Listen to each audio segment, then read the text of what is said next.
This is my front bodies, and line neckline, shoulder and the armhole. This is one bodies and this is the other one, front and back. Now I've cut the actual material also. This is the front one. I'm placing it on the top of the material, stitching and then chopping. And the back bodies is also in the same way. I'm placing the back lining. At the back I have given the center line, that the line I'm going to open it for hook and eye. While stitching I'll be able to show you how to stitch and how to finish it. Okay, and then the down flared portion is I'm going to show you. You can use lining if required. Now I'm not going to use a lining since it is summer. I'm not going to use a lining.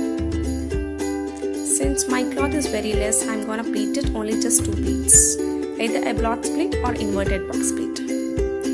I'll show you how in the stitching. Let's begin with the sewing. This is my front bodice part. I'm gonna attach this lining to the material. Make sure that the lining material and the main fabric should be right side facing right side. Sew the armhole, neckline and the armhole. You can just leave 0.25 inches seam and then you can have a stitch. It's better not to cut the actual material and just cut the lining material. After stitching the neckline and the armhole, you can chop the extra material. You have to give the slashes too. The reason behind giving the slashes is we can turn the cloth inside out more easily and so the wrinkles doesn't come out. See, since the neckline and the armhole is more curvy, you have to give the slashes. Now I'm turning the cloth inside out, and it's better you do iron. Since it is a cotton material, you can press it with your hand. It's better to do iron. And this is my back. Now I'm gonna stitch armhole, neckline and the placket portion. That means the opening portion. Leaving 0.25 inches of seam for both armhole and the neckline and even the placket. This is my left side panel for the back bodies. Chop the extra portion. Give slashes and then turn inside out. For the placket portion, if required, you can give a fusing canvas for the stiffness, but since this is a baby frock, I don't want to make it clumsy, so I've used it directly.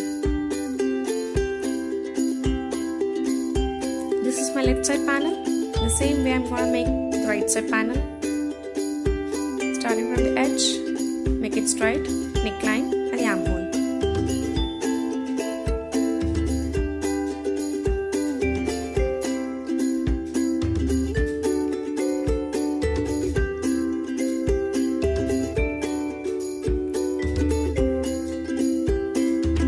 These are my 2 panels of back, left and right, and this is the front bodies.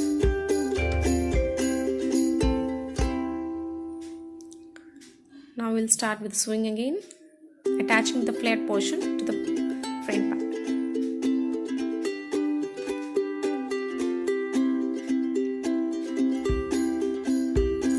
So this is my front and this is my flared portion. Always keep in mind that right side facing right side. And since the cloth is very less, I'm gonna pleat it only one bigger size box pleat. Only just one box pleat, bigger size.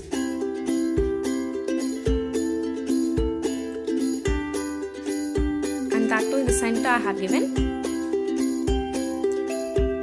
Since the size, it's going for the seam allowance. See, this is the bigger size pleat I have given. I just sewed it. This is my front. In the similar way, the back. One panel will be overlapped with the other panel. I'm giving a stitch lock at the middle. I'm chopping extra cloth. And now I'm going to attach the down flared portion to the back.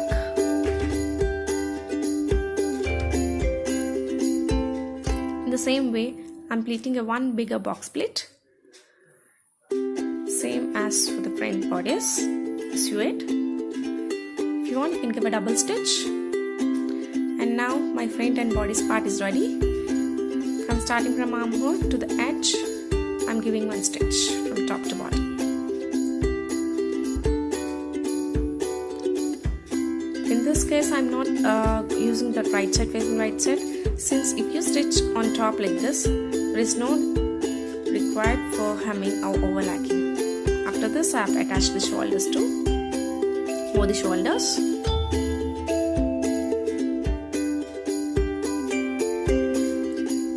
Now completely right side facing right side. Just leave 1 inch or 2 inches of seam allowance and then give a stitch lock and then sew it. 2 stitches this side, 2 stitches that side.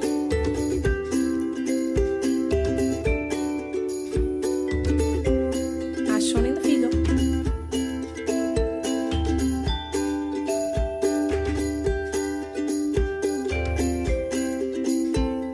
And at the edge, you have to sew it. Seal the edge properly by making 2 folds.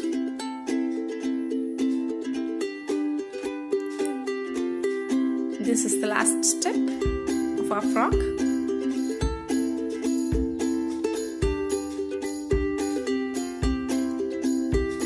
If you want, you can press it with iron box. Since it is a cotton fabric, I made it directly. See, our frock is ready. One bigger box pleat frock.